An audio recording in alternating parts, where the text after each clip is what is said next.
407 years ago, our fathers brought forth on this continent a new nation, conceived in liberty and dedicated to the proposition that all men are created equal. Now we are engaged in a great civil war, testing whether that nation, or any nation so conceived and so dedicated, can long endure.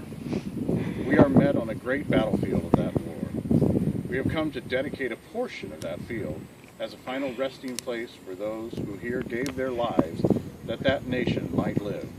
It is altogether fitting and proper that we should do this. But in a larger sense, we cannot dedicate, we cannot consecrate, we cannot hallow this ground. The brave men, living and dead, who struggled here, have consecrated it far above our poor power to add or detract. The world will little note nor long remember what we say here, but it can never forget what they did here. It is for us, the living, rather, to be dedicated here to the unfinished work which they who fought here have thus far so nobly advanced.